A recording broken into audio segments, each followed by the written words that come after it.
What's up, everybody? Welcome to Kinda Funny Games Daily for Whitta Wednesday, January 17th, 2018. I'm one of your hosts, Greg Miller, alongside Mr. Star Wars himself, Gary Whitta. Always a pleasure. How are you? I'm good. I was telling you off camera. I'm great. Thank you for asking. Nobody ever does, you know? I think people just assume you are doing great all the time. But I'm like the clown, you know? Is it like Pagliacci kind of? Yeah. Tears of a clown. Exactly. I was telling you off camera, I feel like we haven't done this in a long time. And I guess I missed you last Wednesday. It was just the 1 week, wasn't it? But it was that. But then then the holidays. We'd come back from break. I think done the show. I was away last week, and I'm not in my Whitta Wednesday routine. You know what I mean? Well, we're getting back into it now. That's what's important. It's good to see you. What have you done? What is that? Hold your hand. It's good to see you again. All right. Okay. Very cold. I do like this look. Yeah, you haven't seen the new Stitch Fix sweater that I'm not wearing. So this isn't a passing fancy. This is it. This is the new look. Well, here's the thing: is that I get the Stitch Fix boxes again. That's what this is. They're not paying us anymore. Okay, but I still pay them for the clothes. Is it one of the things they ship you a box of clothes and you have them for a while, then you send them back? No. If you don't like it, you send it back. Okay. And so, but I got this sweater and I was like, oh, that's a nice look. Wore it on the show, liked it a lot, and then a cold snap in the office, where I'm usually always hot, but I've been cold lately, as evident by my hand. Touch my hand again.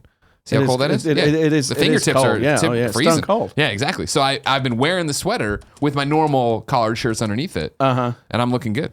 And well, the beard, and it goes well with the beard as well. It does go well with the beard. Yeah, the beard's coming in fine. It's a good look. Yeah, you look like, you look very literate, erudite. Finally. Yeah. Urbane. I'm glad I'm hiding it. Yeah, you look like a kind of a Renaissance man, a man of culture. Thank you. I like that a lot. You know what I mean? Just goes to show how deceptive. I was gonna say, let's make some fart jokes here on Kinda Funny Games Daily. If you didn't know, this is Kinda Funny Games Daily. Each and every weekday on a variety of platforms, we run you through the nerdy video game news you need to know about before answering all your questions, comments, concerns, and new segments over at kindafunny.com/KFGD. I can't stress that enough. Be part of the show right into our Google form, kindafunny.com/KFGD. You can watch the show as we record it live on twitch.tv/kindafunnygames if the internet's working, which it is today, right, Kev? Yep. Yeah, you lower the bit rate. Don't forget about that. If you're watching live, though, you have a job. You need to go to kindafunny.com/you'rewrong. Tell us what we screw up as we screw it up so we can set the record straight for everybody watching later on youtube.com/kindafunnygames and listening on podcast services around the globe. Housekeeping for you today. We're brought to you by kindafunny.com/store. There's a new hoodie up there. You can go pre-order it actually. And then it's actually kind of confusing, I guess, because I think I got my notification that it shipped, which is earlier than when it was supposed to ship. But then I think they're only selling smalls right now of the hoodie because they just ordered more because it was such a runaway success because you're awesome. But there's other stuff on kindafunny.com/store. I'll talk about it later. For now, let's begin the show with the Roper Report. I like keeping you on your toes, Kev. That was... I understood what was happening, but I didn't like it. You want me to do it again? Yeah. For now, let's begin the show with what is and forever will be the Roper Report. Time for some news. 4 items on the Roper Report. A baker's dozen. Are you okay? You're usually giving me what I call the Gary Whitta eye, but even right now, it seems like I'm getting a lot of Gary Whitta eye. Like a stink eye, side eye kind of thing? Really? I'm on to you, Whitta. I mean, I took it as my, you and I didn't discuss, I remember when I first came onto the show, there was no, you didn't say, okay, I need you to be like this or that. I just let me kind of... You be you. Be me. Yeah. And being me involves usually kind of giving you some grief. Okay, just making sure we're on the same page. But I don't always... That's when necessary, sure. Like when you go on your trophy kick or whatever, I've got to step in and I'm gonna get you. Speak reason. How many platinums you got right now, Andrea? I wouldn't know because we're getting you a platinum in 2018. That's I don't think I have any. I think I probably have like a handful of trophies. Yeah, but they're probably like mostly bronze, like completed the tutorial type trophies. Sure. Do you still got a PS3? Do I what? Do you still have a PlayStation 3? Not plugged in. It's in the closet. Get it out. Update the firmware. Yeah. Hannah Montana, a very easy platinum. 2 hours. Your daughter would love to watch you play because you get a horse. What I'm talking is this something you have done? Oh yeah, yeah! I sent the game to Shuhei Yoshida to get him his first platinum, and he did it. His daughters loved it. You played the Hannah Montana game on PS3, that's correct. Did you have to reconnect your PS3 to do this? Oh no, this is back in the day. Oh, back in the day. Yeah. Was it like the equivalent? What was it like the Avatar Airbender game on Xbox? Sadly, it wasn't that good. If you want a game on that level, was the one that was like just really just get your 1,000 Chivos. Yeah, you just banged on A or X or whatever it was. Yeah. It's not that easy. No. I mean, Yeah, because that's too fast. Energy cycles, you could do that. That's a pretty fast platinum. But we've talked about this before. You know, it's play the game first because it's fun, and the trophies are a bonus. You've got it backwards. You will play desperately non-entertaining, grueling, unfun, repetitive, boring, bad games just because you want the You trophies. say I've got it backwards. What I like to think is that on my gravestone it'll be written, Greg Miller. He had fun at both ends. You know what I mean? Will it have your trophies on it? I would have thought your tombstone will have your trophies. Kevin, 100%. That's a great point. Thank you. If I die and PlayStation trophies are still a thing, I want my trophy. I want my PSN thing on there. You know what I mean? With everything. Yeah, and probably like you would want like the platinum and gold and silver and bronze to like be properly. Yeah. Oh yeah. No. I want it to be that you like basically take a photo of or screenshot, high res screenshot of my. I'm thinking PSN like a nice like bas relief. You know, like a nice sculpted relief of the trophies with the final numbers kind of carved in there. Oh, okay. Yeah. All right. A life well lived. Yeah. Well, no, Greg Miller had fun at both ends. Because you see, he thinks I'm doing it. Doesn't matter. First story. Nintendo is up to some shit. Today they put out a little thing with the date. 1/17/2018. It says at 2 p.m. Pacific, 5 p.m. Eastern. Tune in to discover a new interactive experience for Nintendo Switch that's specially crafted for kids and those who are kids at heart. YouTube.com/Nintendo. Of course, many of you watching this on YouTube.com/KindaFunnyGames or listening later on podcast services around the globe will already know what this is. We're in this weird dead zone. The timing is very frustrating for this, isn't it? It's annoying. Because we're doing it, we finished right before this goes live. Right. And so we wrap up at 1-ish. I know people are listening to us live now, but for most people that will be listening to the podcast or watching on YouTube later, they're now hearing us speculate about things that they already know, and they'll be able to see, like, just in real time, just how wrong our predictions are. Exactly. This is a time capsule. I don't want to spend a lot of time on it, but I will kick it over to Lee, also known as Lethal Arrow, who wrote into kindafunny.com/KFGD and says, "Hello, KFGD. So here we are again. Nintendo has now announced an announcement that will be announcing something. Granted, it's going to be live today at 2 p.m., but with Kinda Funny Games Daily coming before it, what do you think it will be? The Nintendo graphic says it's for kids or those who are kids at heart. Also, the Animal Crossing developer retweeted the announcement, which they have only done when it pertains to them. Now, I'm guessing another Animal Crossing Amiibo Party style game. But Nintendo is saying a new interactive experience. So what are your thoughts? And thank you. I had zero thoughts when I saw this morning. I saw people kicking around vitality sensors and stupid things like that again. Oh, the thing that went on the finger? Yeah, that's never coming back. I don't think that's what I think it was them joking, but it was interesting. And then Tim Gettys over there, Nintendo fanboy number one. Yeah, what did he say? You were there. He was on the dark web, 4chan. Oh. And what he had come back with was a rumor that they're doing something like Legos called Nintendo Pixel Bits. And they'll look like the amiibos, the 8-bit Link and the 8-bit Mario amiibos. So he's brought this back from the deep web bullshit corners of the internet. He's gone dark web on us to find that. That sounds realistic that they would be somehow put into the game or put around it or a board game based around the Switch, but... You think it's going to be some physical thing? It sounds like it, right? From what they're talking about. Like doubling down on amiibos? Like build your own amiibos or something? Interactive experience to me spells, this is not going to be just a video game. It's somehow... I think outside of what we expect. I don't think interactive experience necessarily means that there's like a real world component. It could just mean it's like a thing that's not a game, but it's an interactive, sandbox or something. Sure. Yeah, maybe it's PUBG. Yeah, for kids and kids at heart. Yeah,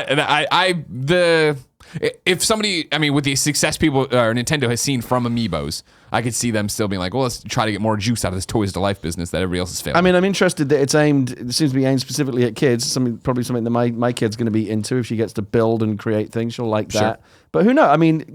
Who knows? Again, let's not spend too much time on it because by the time everybody knows by the time they're hearing exactly. This. So we'll see if Tim's journey into the dark web where he saw something. But this came out of nowhere, right? This was separate from the mini direct and everything else. Correct, but this was rumored that something else was rumbling, that something was going to be going on eventually. Well, we'll find out soon enough. Yep.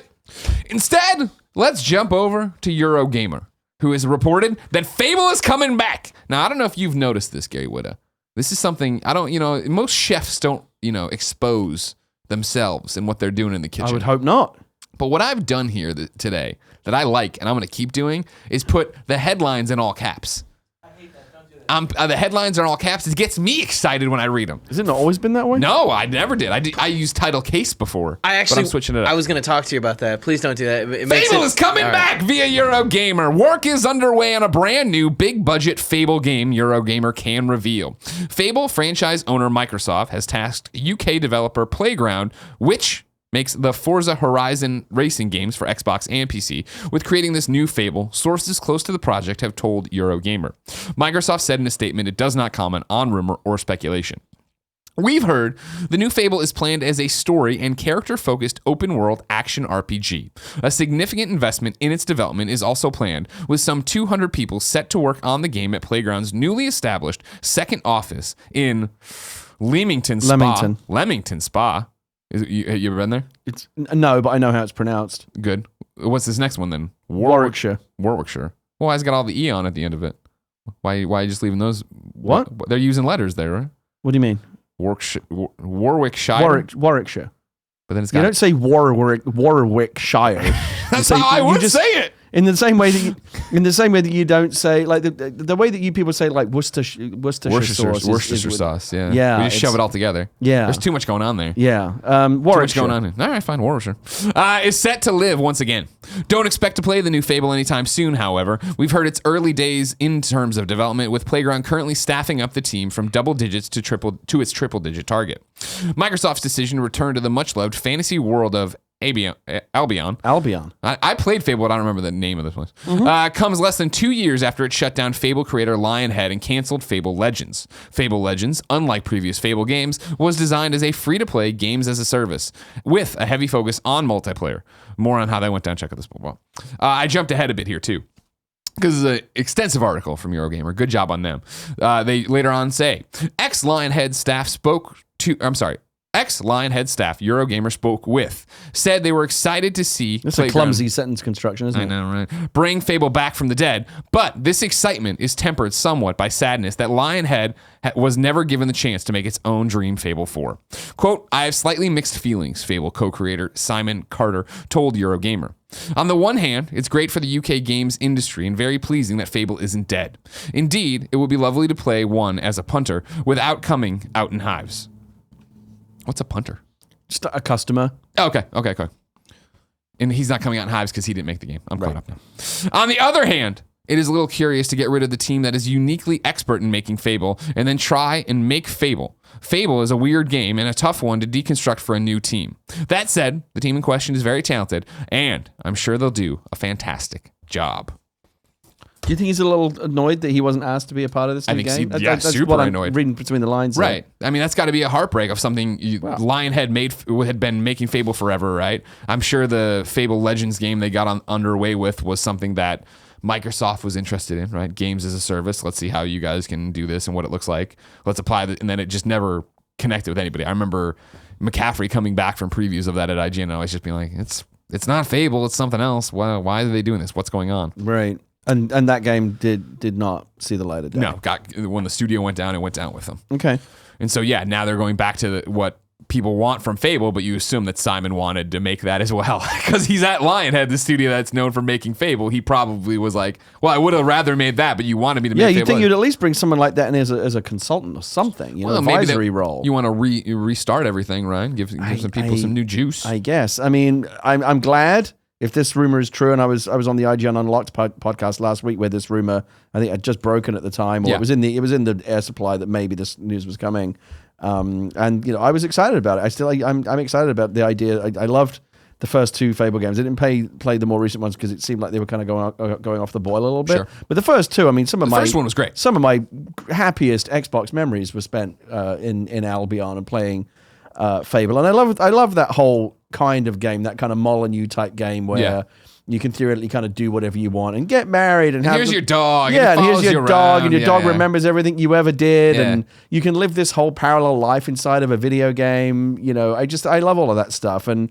as a Brit, Fable is one of the most uniquely British. Like, it really is where it's Britishness on its sleeve. I mean, like, they really got into kind of the more Python-esque humor in the later games. And I love all of that. The only caveat is, this new developer, and if it was the original team, I'd probably be slightly more optimistic. Not to say these guys can't do a great job, but like Forza Horizon to this, I mean, that's a bit of a sharp right turn, isn't it? Sure.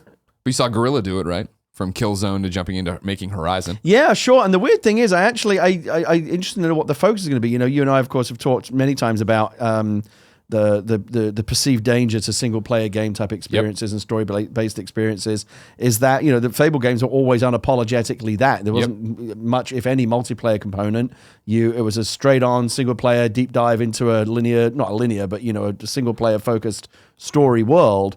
And now we are in the world of games as service. They took one stab at it before, they didn't work out. I would say that I don't want to kind of tempt fate here, but I kind of feel like if there was one universe where the living world games as a service, you're in that world and it feels kind of like MMO-ish. Yeah. I feel like Fable would be a good world for that. See, I would think they'd go the opposite. I think they would stick. You know what? I want to kick it to Shane and let Shane talk for a second. Shane writes into kindafunny.com/KFGD, just like you can and should, and says, "Hey, Greg and Gary, with the rumor of a new Fable game, only one question came to mind. Does it matter? I'm a big Fable fan, but I do not think it's enough. Shouldn't Microsoft be focusing on developing new IPs? Fable was never as big as Halo and Gears, and even their cash is waning. It threw me off there. Sorry, Shane. That was on me, not you. Should Microsoft even bother with a Fable? And if the rumor is true, do you see it being a traditional Fable game or a spin-off? Thanks for the great work, guys. Shane." I think it matters because, when we talk about Xbox, when you look back at it, it's been this thing, well, like, where are the exclusives? What are the reasons to own this console outside of it being super powerful? And there are fewer and fewer every day. And I think that there hasn't been a Fable game in a long time. When was the last one? I don't know. Kevin, can you give me a find out? Thanks, Was bud. it The Journey? Was it Fable The Journey, that weird spin-off that they did? I don't know. I lost after Fable 2. I for some reason stopped paying attention. Really, I liked. That was when I know there was a Fable 3, and I played a bit of it, but it didn't really stick. Let's see, Fable Fortune. What the hell? Fable Fortune in 2017. I have no idea. Fable what that The is. Journey 2012. Fable 3 was 2010. So it looks like The Journey was the last one. What the hell is Fable Fortune? Fable Fortune. Click on Fable Fortune. I know what that is. I think it's a card game. I know they took some of the tavern games. Yeah. Free to play game on Steam. Oh, it looks like a card game. Yeah. Okay. Trying to get that Hearthstone money. Yeah. It's a franchise that I think has been dormant for a long time, in that when you saw people backlash against Fable Legends, it was the fact that, well, this isn't Fable. This isn't what that is. But also they had 3 games of Fable the way they expected it or what they wanted from it. Yeah. And we had all waned and not cared as much about it. Yeah.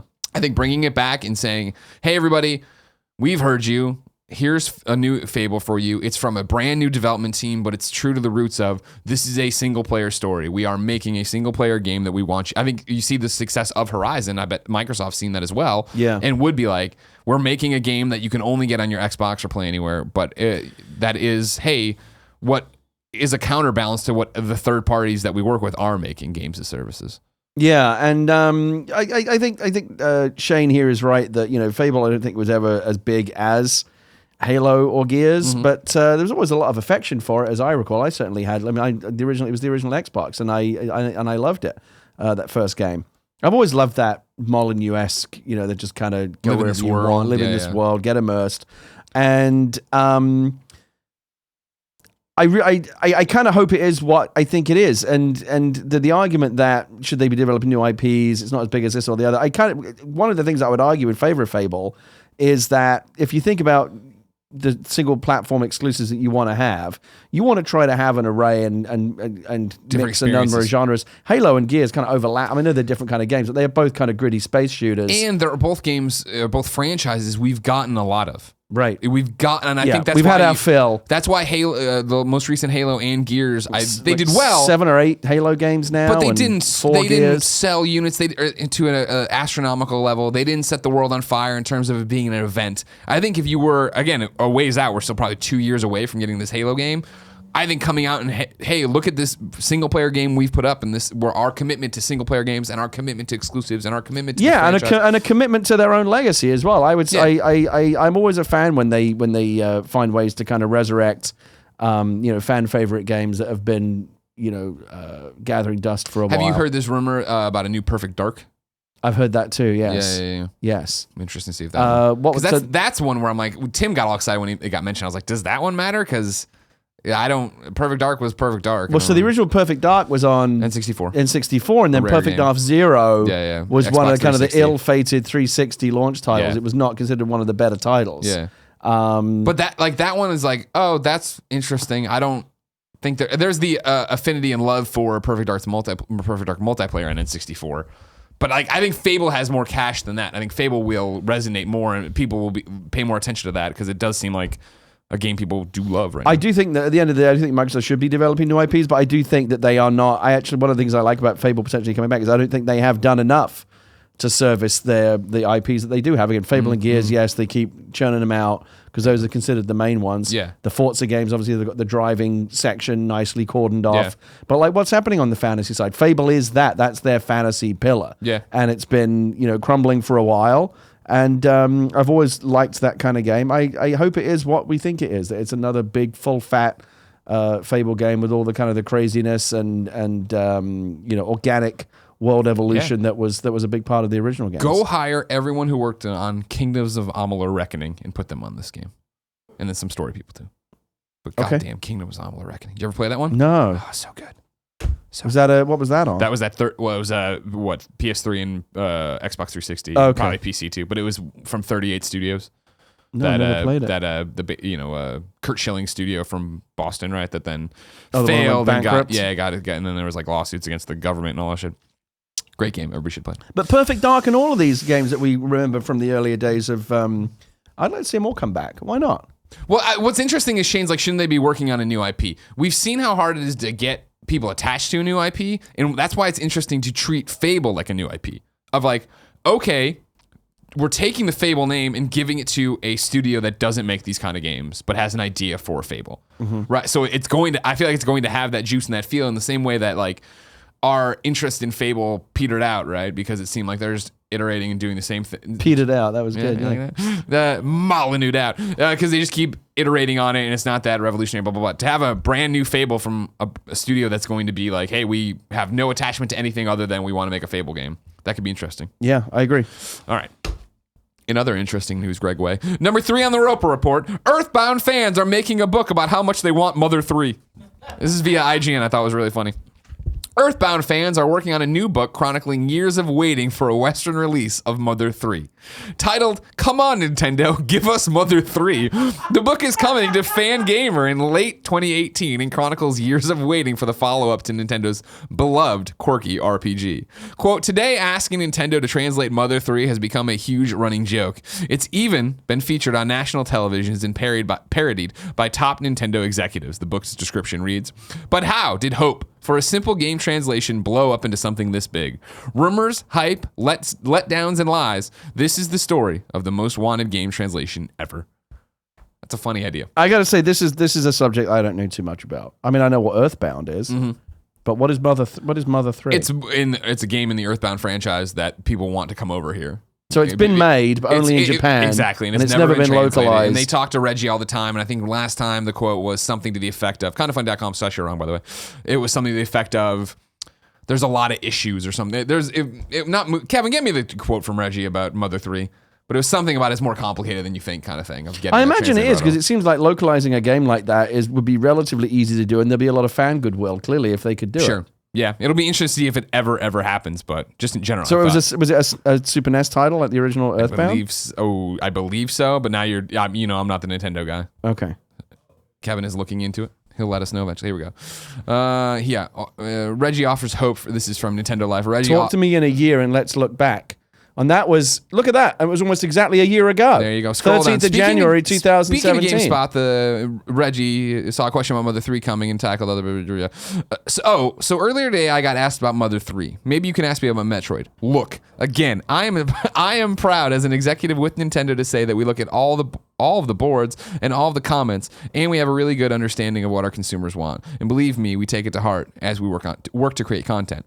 So I have nothing to announce here, but we are aware that there are some key IP that consumers just can't wait for the next true installment in that franchise's legacy. Suffice to say, we're aware of it, and talk to me in a year, and let's look back and see what's happened. Well, he gave that quote 1 year and 4 days ago. Oh my God, Reggie, so I feel like it's time for you guys to get your journalist hats on. Yeah, and hit him up. Yeah, you work here too. You ring him up. I'm not a journalist. You neither am I. Really, I come in here. I do my job for an hour and I'm gone. I can't. Well, I'll get Cool Greg to call Reggie. And I think you should get one of your guys to call Reggie and say, "Hey, remember, said call us back in a year.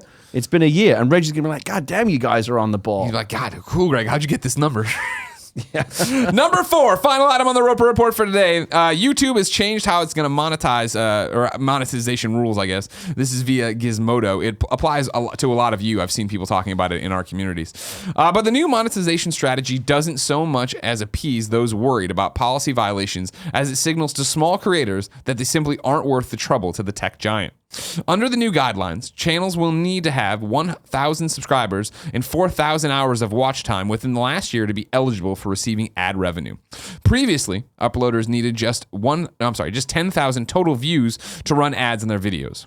All Google preferred channels will also now be manually reviewed, with ads only running on videos that have been approved. Enforcement of these guidelines will start February 20th. Is this continued fallout from the Logan Paul debacle? Yeah, that's what people are attaching it to, but this obviously doesn't affect that in any way. But why squeeze the small creators? I don't know I haven't heard the reasoning behind. I understand why you'd want to have closer scrutiny of videos that are going out on the big channels. Yeah. But these little guys that are just trying to make a nickel. What's going on there? Well, I mean, you make a nickel, it's going to take you a long time. Well, it is now. Yeah. Even 1,000 subscribers and 4,000 hours of watch time within the last year to be eligible. So that gets you on the ad revenue train. Yeah. Do you then have to sustain that? Like, would you have to do 4,000 hours of watch time a year, or if you didn't do 4,000 hours of watch time in the ensuing year, would they then say, well, we're going to pull the ads now? Yeah, I would assume it's a yearly basis, right? Channels will need to have 1,000 subscribers and 4,000 hours of watch time within the last year. It doesn't say like in 2017. It says in the last year to be eligible. So so you're an expert on this. Totally. How high a bar? I understand what 1,000 subscribers is, but 4,000 hours of watch time over the course of a year, is that a particularly high bar to have to reach? Yes, no. I mean, it depends. The thing about it is you can still get on YouTube. You can still create the videos, right? I think having the bar where it was before, right? Previously, uploaders needed just 10,000 total views to run ads in their videos.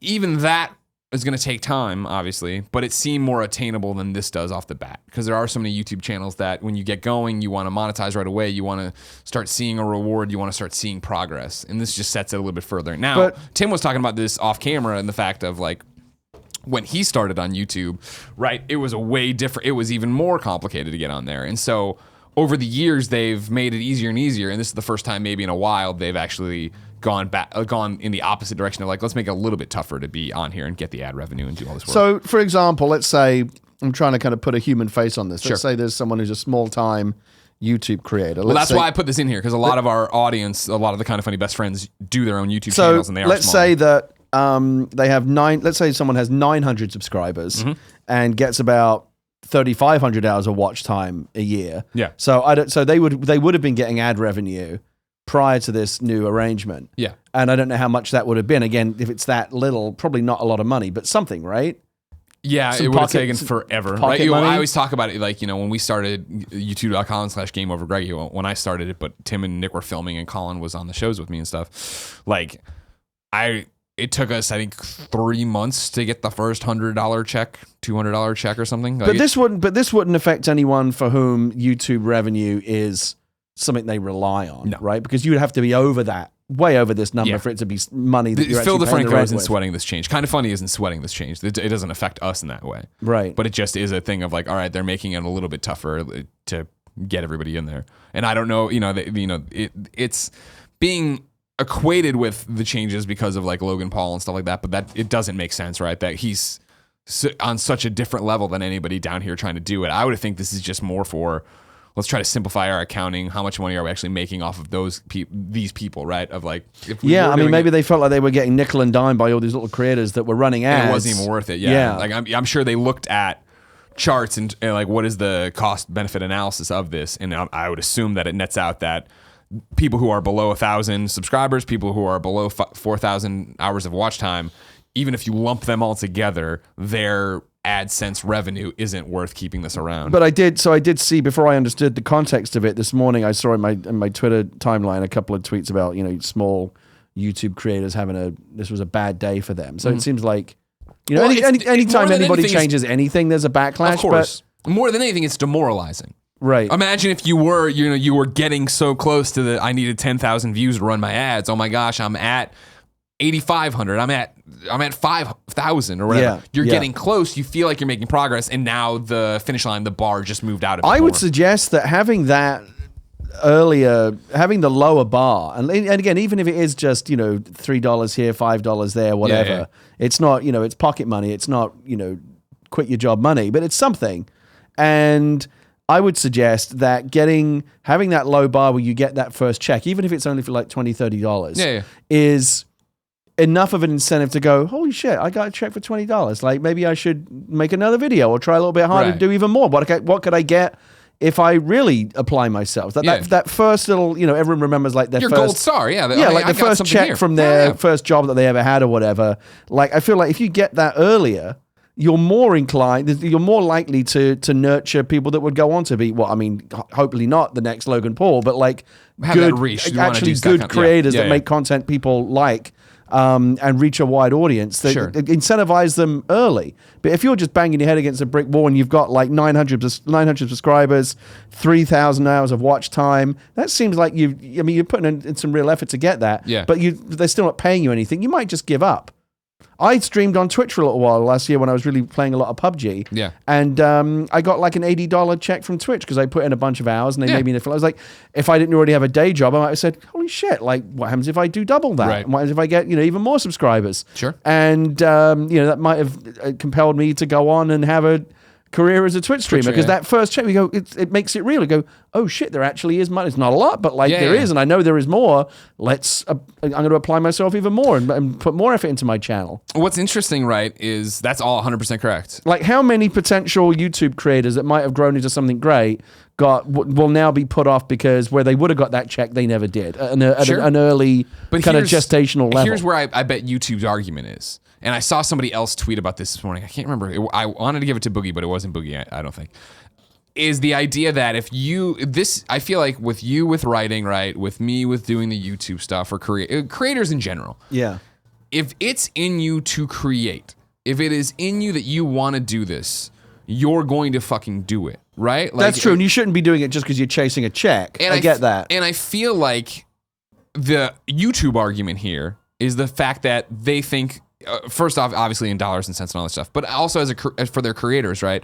That if you're a creator and you're all in on this, you're going to do this and you're going to push until you hit this thing, and it's not even going to be about that. But also the fact that if you do all this, maybe they are eliminating the people who are making content that isn't as great. Maybe this is going to lead to people making better content or trying different content, or because like it's even interesting to see, this is something they've been pushing to for a while, but making watch time more valuable than subscribers. YouTube, like 3 VidCons ago, right, YouTube started talking really about, it's about watch time. It's not about how big your subs are. It's about how long you're engaging with your audience. Yeah, I would agree with that. And so I would think that this speaks to that as well, in terms of, all right, cool, we're not just trying to get people to put up Vine compilations and fart videos or something. We want them to actually say something, because there is, Tim would know it off the top of his head, but there's all, how it's like, there's X thousands of hours uploaded to YouTube every minute. There's some ridiculous stat about how much content is actually going into YouTube, and it's impossible to quality control it. So you figure if you want to be, if you're YouTube and you want to make the content creators who are making a living at this, or want to make a living at this, better content creators, you have to change the rules in their focus, I would assume. I'm just I would just suggest that thinking about this as a creator of content, and you obviously know this as well as I do, that we all go through an existence of self-doubt. Oh yeah, doubt's a big part of it. Nobody really wants this stuff that I'm writing or making. Yeah. Like, you're looking for validation, but you're constantly beating yourself. This stuff's no good. And YouTube comments and page views and things. But hey, I really enjoyed this last. Like and subscribe. Yeah, those are obviously all parts of the validation. But again, I don't mean this in like a mercenary way, but even just getting a check, that's a validation. Well, holy shit, my stuff has somebody. Like if you have like an Etsy store or whatever, like the first time somebody buys something off of your store, you go, oh shit, they like me. Somebody likes me. So getting that check, again, even if it's just for a nominal amount, I would suggest that is a really important piece of the puzzle in terms of validating and encouraging and nurturing new creators. I'm with you. I'm not taking that away. Going. Yeah. So I don't know if this is going to help or hinder. I think it'll be interesting to see if it, separating wheat from chaff and all that jazz, but like, I can tell you firsthand how hard it is to get somebody to click the fucking subscribe button, right? Like we had a campaign to finally push ourselves over 230 on games because it was like people don't think about it. They pop in, they consume the content, and they leave. And now for a small YouTube channel, how you're going to motivate those people to get those 1,000 people to stick around. But the argument about page views and watch time being more valuable than subscribers is true. Like, I have subscribed to channels in the past because I want to support them, but I don't watch. It doesn't mean I watch them. I'm now subbed up, and I go to my subscriptions channel. I see all the, but I don't watch the videos. But I've lent them my support. Yeah, I would be much more valuable to lend them my support by actually watching the videos. Sure, but just because I'm subscribed to a channel doesn't mean that I'm a set of eyeballs for your ads. Oh yeah, totally. You figure we're the same thing, right? Where we push. All right, cool. We push past to 130,000 on YouTube for kind of funny games, but you look at our views, right? And like Games Daily's doing like 30,000 views. It ranges based on headlines, but we're not doing 230,000 views on every video, right? But it's because the sub number matters to people, the watch time matters to people, all these different vanity numbers matter to who you're talking to or advertisers or whatever. It's why I always beg people if they're in the car listening to the show or wherever they get the podcast or if they're watching on Twitch to also click over and subscribe to the channels, even though that's not how you'll ever consume the content. That number does matter on a spreadsheet when we're trying to express. But every time somebody asks me how big the Kind of Funny audience is, I'm like, ugh, well, it's confusing. Let's talk about it because I think it's because of my lineage of being a podcaster from GameScoop and beyond, and obviously everything else, the fact that the overwhelming majority of people consume the content as a MP3. And is that right? Yeah. So that number, which is like not promoted anywhere, or you can go to SoundCloud and get a taste of it, but not every number, is way bigger than our views. And like we're super successful at the audio, but then people look at the YouTube and then there's this balance, but then it also doesn't matter because they know that our audience is so engaged. And when I say, hey, I love Blue Apron, they actually do the Blue Apron. It's a whole rigmarole. I told you before, when I came on here back in the days when this was just in your spare bedroom, the early days of Kind of Funny, when I came in and plugged my book. Mm-hmm. What book was that again? Abomination, which you can get for $1 now. Go to my pinned tweet at Gary Whitta and it will give you all the information you need. Okay. And I say that in full confidence that will actually get me some sales. It will. Because when I came on and plugged the book, the website for my publisher, I can go into like the author dashboard and see all the metrics for where traffic was directed from. Oh, sure. And I had a lot of people come in from Kind of Funny and bought that. Dude, that probably the single biggest block of like if you had to say, well, this is very specifically referred to from one source. Kind of Funny was probably the biggest single source of like people that actually went and bought the book.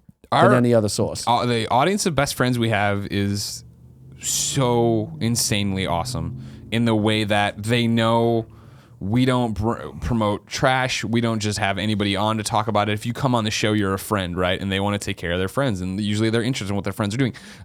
My friend, Danny Mac, right? He did the movie Heel Kick, and I'm in and co-produced, right? He just did his Game Over Greg show. It's live on Patreon now. It'll be live for everybody on Friday. Heel Kick is being supported by so many of the best friends that right now it's number 7 overall on iTunes pre-orders. Oh wow! Like it's next to like Star Wars and all these different movies up there, and it's like that's fucking crazy. You're a kingmaker. You have the power to I'm not. They're kingmakers. I just get to bring in people who are doing cool shit and show them. But you get to decide what they are exposed to. Sure, you're the gatekeeper. I expose myself to them all the time. Greg Miller, he had funds at both ends. All right, Gary, I'm excited for Red Dead Redemption 2, but it is nowhere to be seen. We don't know when it's coming out. God damn it. If I wanted to know What was coming to the digital mom and shop, grop shop, bop sops? Where would I go? I'm glad you asked me this question, by the way, because when I did the show last week with Tim, he did this bit himself.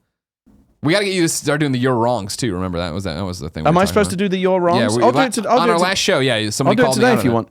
The official list of upcoming software across each and every platform, as listed by the Kinda Funny Games Daily show hosts each and every weekday. Yeah! I hold it sometimes for Kevin because I know he's not there yet, but he's going to be there because he's big Kev dog.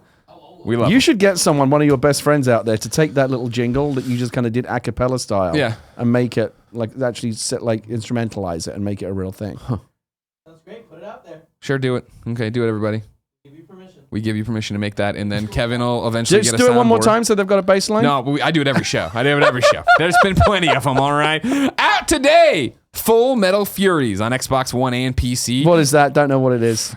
I don't know it well. I remember, did it already come to Switch? Was it coming? I thought there was something more about Switch about it, but it's a game that's out right now. When I first read it, I scanned it as Full Metal Furries, and I was way more interested. That was a way more better title, I think. Yeah, exactly. Star Drone is on PlayStation VR, and then 2064 Read-Only Memories is coming to Xbox One, a game I enjoyed quite a bit. What is that? That is another... I guess visual novel is what you would call one that, of those? right? Yeah, but Okay. it's set here. It's in Neo San Francisco in 2064, and there's you're a detective, right? Yeah, or a reporter. No, you're a reporter. Played it, full disclosure, last year not even right. I mean, it might have been 2016 that I played it. So it's a port to Xbox yeah, One? Yeah. Okay. It's been on PlayStation forever. I think All right. PC before then. I'll check it out. Friends of the show, Xavier Woods, he's in it. I think I'm gonna stop there. There's other people in it, but it's been a long time, like I said. New dates for you. I don't know if this is a new date, but I don't remember hearing about it, and it's now imminent. Metal Gear Survive beta is starting tomorrow, and then it's running through the 22nd. I think we knew those dates, but just a friendly reminder. That could be interesting. How much have we seen of that Metal Gear Survive? I played at E3. IGN's been doing a whole bunch of coverage on it. I think they have a bunch of exclusive stuff on it. I saw Alana tweet today that there was some things she liked and a lot of things she didn't. Is it like a horde mode shooter? Is that what it is? Yeah, it's there's a single player component to it that I haven't heard about or played. Then there's a multiplayer portion of it that I did play where it is, you have a base and you got to build walls around it, and these waves of zombies are coming at them, and you got to shoot them in their little head. But they're kind of like Fortnite. Yeah, but it's not like comical Fortnite. But it is hey, gather resources to make a chain link. And you play cooperatively as a team. Okay, all right, could be good. It could be. Monster Hunter World is set to receive a day one patch, which will add a few new features. Most notably, according to IGN, the arrival of series staple Poogies, which again are just pigs, but as usual, Monster Hunter refuses just to call pigs pigs and cats cats. They got to give them all crazy names. You gonna play any of this Monster Hunter World? I've never played a Monster Hunter game. They are enjoyable.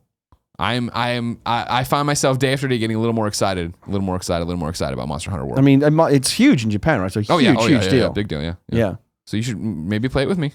We'll go out there. We'll fight some monsters. Okay, I'm not really into monster fighters, but I'll look at it. This is hunting. We're not fighting them. We're hunting. We're hunting them. Yeah. Okay. They're just out there trying to live. We want to fuck them up. All right. They might have eaten a sheep or something like that. And then on February 1st, Xbox Games Pass is adding NBA 2K17, WWE 2K17, Halo Wars 2, Darksiders 2 Definitive Edition, because you can't get away from this game, Fable Anniversary, Rhyme, Riptide, Renegade, GP, and Letterquest, Grimm's Journey. That's actually quite a good lineup. Games Pass is awesome. Yeah, and it's funny, after reading about Fable at the top of the show, I was just thinking, I kind of like to go back and kind of revisit Fable, and maybe Fable Anniversary is how it is. What is that, like a remaster of the original one or something? I do not know what Fable Anniversary was. I would think so. I mean, our ignorance is really showing this week. Hey man, my lot entire of career's been covering PlayStation, and this is all of a sudden we're like, hey, let's talk about Xbox. Let's talk about Nintendo and Xbox. Yeah. Kindafunny.com/you're wrong. You can tell me what Fable Anniversary is because Kevin stepped away from his computer. I think it's a remaster of the first game. I think so too, but I'm not prepared. I'm not prepared to say that and confirm that. It's something I should know, but I don't. Should you know it? Should we know that? Are you expected to know every anniversary? I mean, I'm not full-time games person anymore. Yeah, exactly. I'm just a punter. You just show. See, there you go. Use it in a sentence. See, I'm just a punter now. Nice. Technically, it means it means a gambler. A punter is somebody like to punt. It's kind of like in the sport. You take a punt. You don't really know what's going to end up.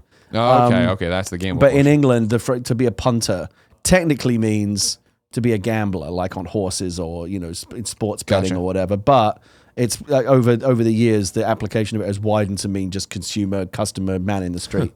Just a regular person who buys things.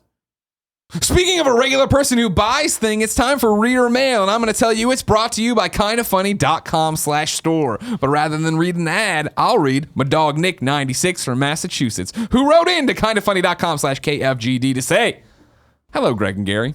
I wanted to write in about your sponsor, the Kinda Funny store. As a testimony, I wore the party mode shirt to a concert this past weekend, and it was a hit. I got a couple of compliments on it, and all my friends thought it fit the event so well.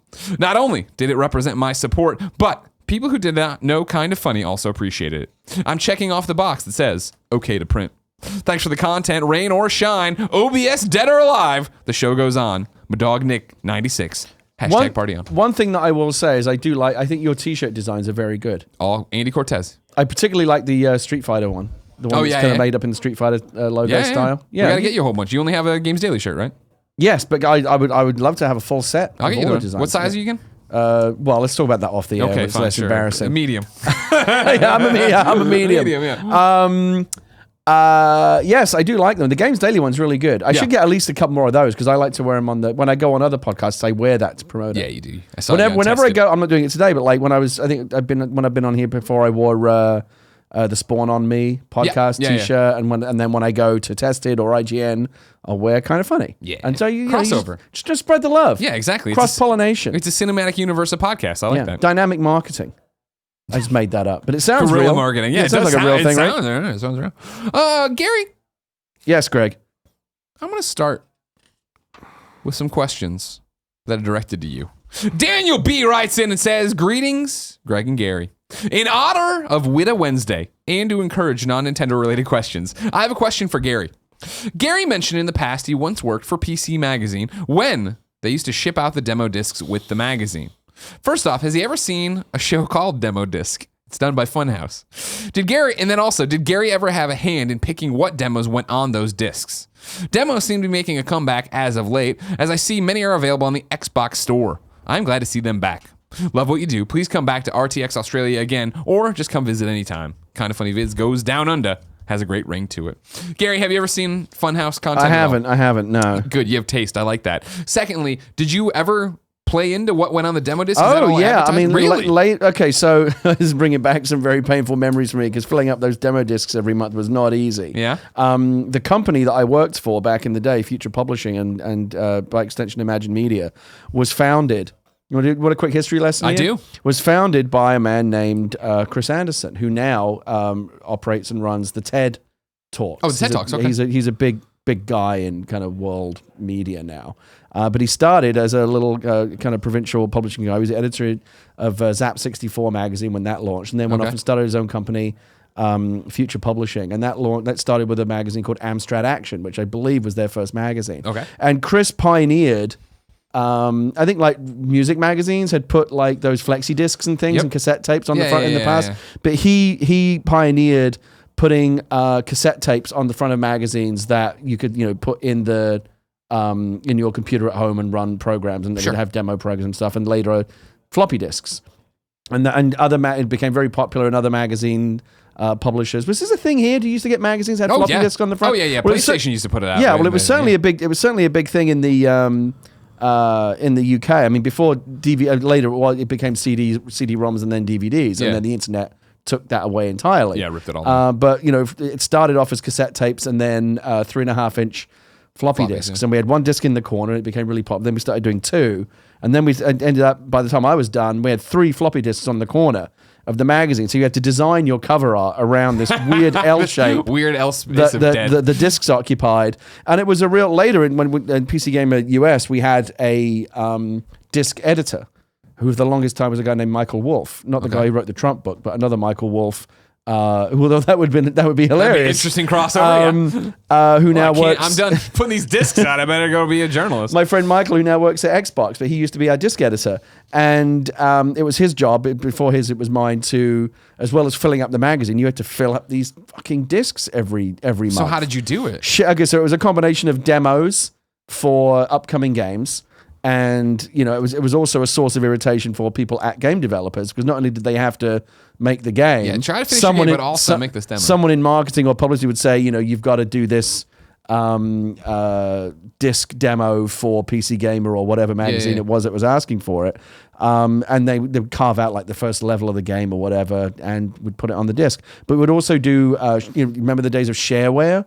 Yeah. Where you could get, so like back in the day when you were playing like Jill of the Jungle or fucking Jazz Jackrabbit or whatever was like the cool shit in PC gaming back in the day, you would get those through, bulletin boards and mail order and stuff. But our magazines became a really great way to distribute shareware. Like the first level of, remember Doom was originally, Castle Wolfenstein was originally shareware. Yeah. It was free. You got the first level and then you could buy the whole game. And we became like a big distribution channel for, and people would come to us. Oh my God, can we get our indie game or our shareware thing, our demo, whatever, on your disc? Because it would be good exposure. So as it became more popular, it became easier, and we were turning stuff down. Yeah. But for a long time, it was like really hard to kind of make sure those discs felt like they were full of value, and even harder when it got into CD-ROM. Because suddenly you've got on DVDs, you've suddenly got to fill more and more stuff up, and then we just got to a point where the internet broke through. And there was no need for discs. Discs became kind of ridiculous. Yeah. Because all of this stuff was just available immediately Click of a online. button right there, yeah. But those were halcyon days. I remember them very well, trying to fill up those discs. And I seem to remember we had a couple of really cool coups. We were talking about Peter Molyneux at the top of the show, and we had a Christmas-ish. I used to run a magazine called The One. It was originally called The One for 16-bit games, and later it just became The One. That's good for the Amiga, because the ST and the PC kind of went off in a different direction. We focused on the Amiga. But one year, I remember we had a Christmas special, and we got Dave Gibbons, as you know, co-creator of Watchmen, to draw our cover art. Yeah. And he did this crazy Santa Claus guy with a machine gun. And Peter Molyneux and Bullfrog, as it was at the time, created a game exclusively for us called Psycho Santa. And we got that, on that drawing? Yeah, and we got it on the disc. No, I think it was the other way around. Peter wanted to create the game. Yeah. And Dave did it. We just gave Dave's brief was Psycho Santa. Yeah. And he went. I'll find it. I'll go and find an image for it somewhere. It was like this whole kind of Defender Stargate kind of game, but with Santa and his sleigh.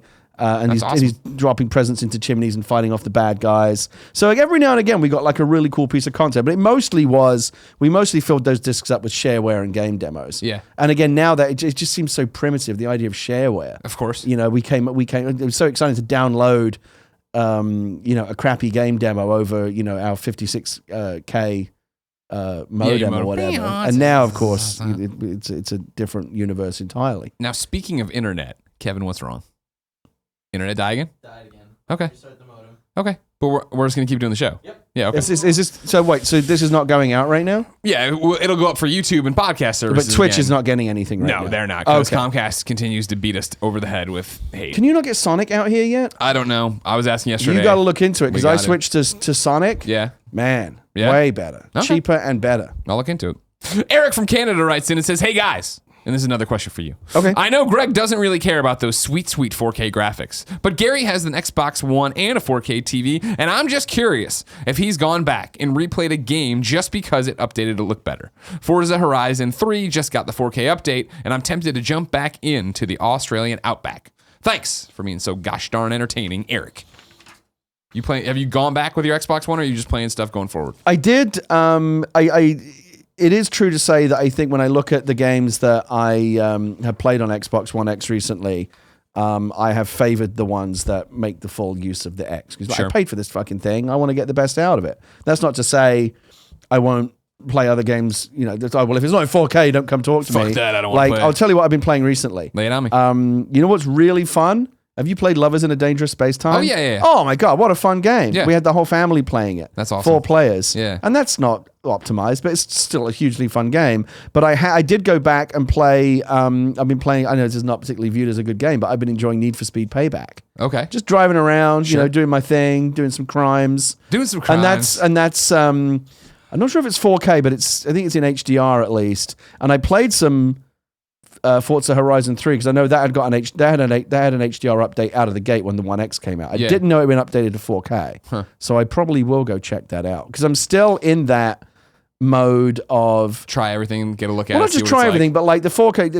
graphics are You know, like when HD games came out, you went, holy shit. Yeah. But now it's just what you take for granted. That's how it is, yeah. I'm still in the holy shit phase. 4K games are phenomenally good looking on a big screen. Sure. But what the guys, is it true you don't care about 4K graphics? You're not that bothered? I mean, I don't have a 4K TV. So it's like. I thought you did. No. I got a big old TV I love, but I don't worry about it. So it's just like, I got the Pro and I got the X, but I'm seeing, you have a Pro and an X, but not a 4K TV. Right. That's crazy. Yeah. That's like having a Blu-ray player, but watching it on an old, tube television. It's not that big of a jump. No, it is. It's not that big of a jump, everybody. HDR is supposed to be. It was supposed to be, so you don't even know, Kev. I've seen things at Tim's house. It looks fine. Go ahead. You watch him play games? I don't remember. Or did you just watch I think we Planet watched Earth? where he's WWE. Like, we need to get you. We need to get you. over a we need to get you in front of 720p some stream. 4K content because I think the scales will. We fall need from somebody your to start eyes. sending in TVs. I got married. I moved in. The government won't let my wife work. I'm not about to go and now drop $2,000 on a fucking TV for just because I want to see a little bit more Sharpie pixels, see a hair bounce around or something. Next Christmas may be a different story. Yeah, we'll see. Wait, aren't you guys married? Yeah. Doesn't she then have a green card? You wish it worked that flawlessly here in the United States. That's a story for another time. Okay. But yeah. Get a 4K TV. I will eventually, I know. I want to get I like this one here a lot. I should just steal it. That is a good one. Wait, is this 4K, Kev? We never use it in 4K, but it is. I mean, this stopwatch I'm looking at looks brilliant. 4K. It's actually 1080. Techno Al writes in to kindafunny.com/KFGD and says, less of a question, more of a comment I didn't know where to put. You keep mentioning that you won't get trophies from early access games. This strictly isn't true, I don't think. Slime Rancher on Xbox Early Access gave me about 16 different achievements when I put the game on the day it came out of Early Access. Is there any reason to assume PUBG won't do the same? Techno Al, that's a great point that I did not know Wait, so about. can you not get achievements in PUBG right now? Correct. There are no achievements in PUBG as it is early access. Okay. And I assume that to what he's saying, that was the same case with Slime Rancher, which I was unaware of, but it seems Good thing I don't particularly care about trophies. Well, yeah, PUBG is just fun to play, so it doesn't matter. And that was my takeaway. And Slime Rancher I looked at, I know of.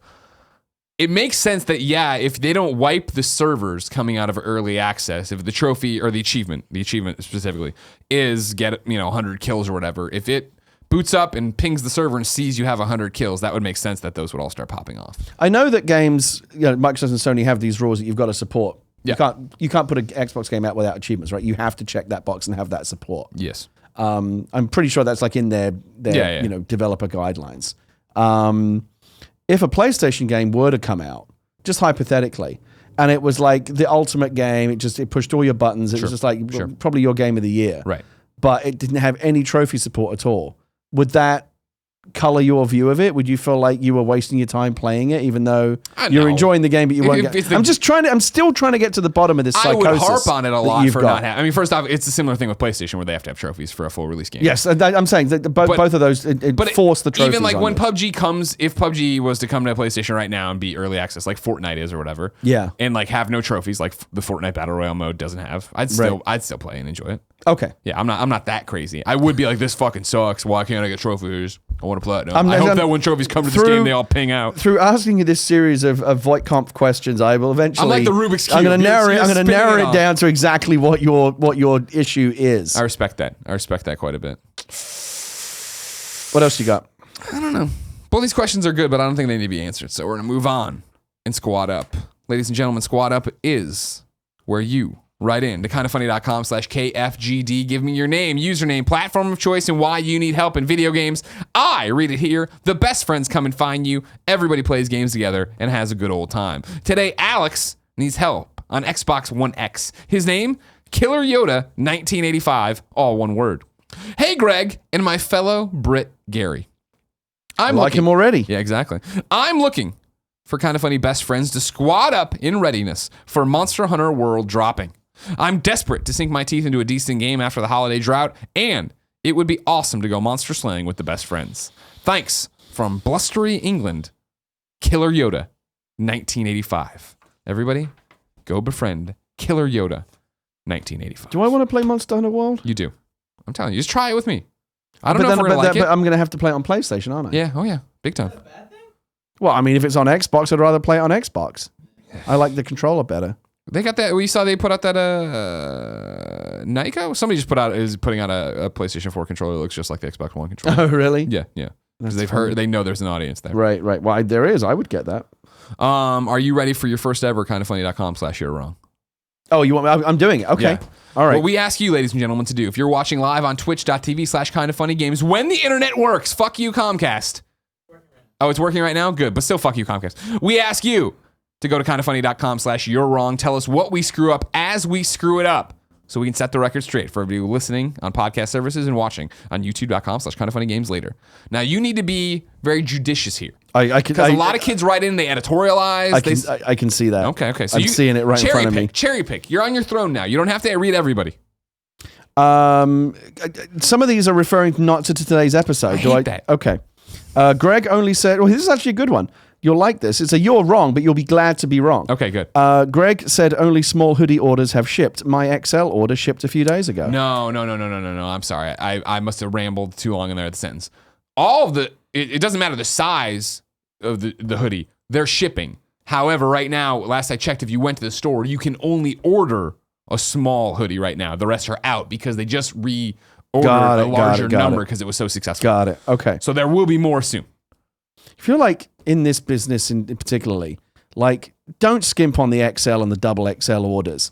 That happens to me every time at the end of you go around Comic-Con on a Sunday when you try to get a bargain on whatever they've left. They say, "Oh yeah, we've got the hoodies, we've only got small and medium left." Yeah, of course, because nobody goes to Comic-Con is small or medium. We're all fat nerds. Yeah, we're all fat nerds. Yeah. Like you got to double down on the XLs and the double XLs. I hear you. Trust me. Like I wish merch was a easier nut to crack because it's always this where it's like how many do you get? What's going to be successful is the Kevin Coelho bachelor party shirt. Whew, and of course, I don't mean to generalize. Of course, there are plenty of people that fit the smalls and mediums at Comic-Cons and those kind of events. But all I'm saying is if I had a booth at Comic-Con that's all you bring. E3 or whatever, and I'm doing my size orders, I'm probably going heavy on the XL and the double XLs. Sure. Because you see it every time. Oh yeah, it's the first one. Always the first one to sell out. I always feel bad for the people who are like the 5XLs who write in and say, "Hey, I'd love to buy merch, but you don't sell it in my size." And I'm like, I understand. There's just not that many 5XLs buying them. Bit of pedantry. 30. You like pedantry? Sure. 38 Studios was not in Boston. It was founded in Massachusetts, but its HQ was in Providence, Rhode Island. Thank you. The lawsuit was Rhode Island against 38 Studios. I was happy that I could remember 38 Studios, that I could remember Kurt Schilling, and I could remember Kingdoms of Amalur Reckoning all off the top of my head. Filling in some of my knowledge gaps, Mother is the Japanese name for the Earthbound franchise. Correct. I actually didn't know that. Sorry. And Mother 3 was on Game Boy Advance. I didn't know that. Released April 20th, 2006. Greg says he isn't a journalist. He has a journalism degree, therefore he is a journalist. I know, but I'm just saying, like in kind of funny land, I don't know if we're still journalists. As I post about my Nestle Crunch haul and then dress as Professor McGonagall. Somebody described us as infotainment yesterday. That Reggie quote that you pulled up, according to Lord of Pone here, Lord of Pone is good at the correction. Was referring to Metroid. So that may have been a miscommunication. He definitely has a quote about Mother 3 where he's like, it's complicated. Mother 3 has an English fan translation that came out in 2008. It was made by starmen.net. The translation itself is extremely well done and holds up to the standard of the very clever and quirky writing that Earthbound is infamous for. But you have to, resort to nefarious means. That's not a legitimate. No, you're not putting the money in Nintendo's You'd have to be a very naughty boy or girl. Kevin really likes how you say naughty boy. I guess a related piece of trivia to the YouTube conversation. YouTube upload in terms of like what's incoming to YouTube, like uploads for them to put up. 300 hours every minute or 432 hours a day. Crazy. It's astonishing, isn't it? Yeah. 432 hours of content every day going up on YouTube. You know who is ahead of the curve on this? Who? Brian Altano at IGN. How so? When I was reviewing Nobi Boy, it was quirky at the time when this PlayStation 3 game had a way to upload clips to YouTube. And I was talking to Brian about it on a podcast, and he described it as YouTube was becoming a trash planet where we all just fire off our trash clips to it. And here we are. Like Ragnarok, yes. Full Metal Furies is a cooperative action RPG, putting the emphasis on team play with a unique combat system where everyone is important, work together to defeat special enemies, blah, blah, blah. So it's Evolve. Great. That's going to go well. Fable Anniversary Yeah. is a 2014 remaster of the original, as we suspected, featuring updated models and textures, as well as the Lost Chapters content with new regions, quests, and enhanced story elements. To note, it is a remaster or an enhanced port, not a ground-up remake like Crash Insane was. But that's good enough for me. I'd probably play that. Yeah? Get on that Games Pass. I would get back into the original Fable. I have fond memories of the original Fable. Just checking page 2 here to see if there's anything on here as well. That was from Kebabs. Oh, good. Thanks, Kebabs. He spells it K-Babs, but... Well, it said at the bottom in his signature, it says K-Babs sounds dumb. So he doesn't want you to say K-Babs. I'm aware. He wants you to say Kebabs. I understand what he wants me to say, but I understand how he spelled it when he made this username. And so now he has to live with it. Yeah, I agree. It's not clear, which is why he obviously felt the need to include that clarification. There are repercussions to your actions. And the quicker we all learn that about your PSN name, about your usernames, and anywhere I know you, K-Babs. Your YouTube, your internet's no good right now, Greg. No, it's garbage. Yeah. Is it just done? Yeah, there's a second page, but I can't get onto it. Don't worry about it. All right, so there may have been some interesting you're wrongs there, but we'll never know. Thanks to Comcast. Swish. We got to look in Sonic. If we can get him out here. I think we have a contract with the... Fuck them. They can't. Well, I don't care if we have a contract with Comcast. Pay the kill fee. Yeah, if they won't. Exactly. And if they won't, you can't give me the goddamn internet for my internet business. That's trouble for me. That's not good. That's very bad for me. Sonic, if you're watching, not the Hedgehog. Sonic, let me know. Hit me up. Yeah, Ladies and gentlemen, if they're doing this area yet, but good service. Somebody's got to be around here. If you didn't know, you've been watching Kinda Funny Games Daily. Each and every week down a variety of platforms, we run you through the nerdy video game news you need to know about. Thank you so much for watching and supporting the show. Remember, if you want to go that extra mile, head over to patreon.com/kindafunnygames. Kick us whatever you want, whatever you can. If you give us $1 right now, you'll get a party mode where I summon Satan. Tomorrow. Is that Nidhogg? Yeah. You saw the clip? Did you just discover that game? Because it's so good. Oh, no. We've been on the Nidhogg train for a while. We're Great big game. Nidhogg fans. Yeah, Great yeah. game. Tomorrow, Andrea Rene will join us. Until next time, it's been our pleasure to serve you. All right. Lights didn't go down.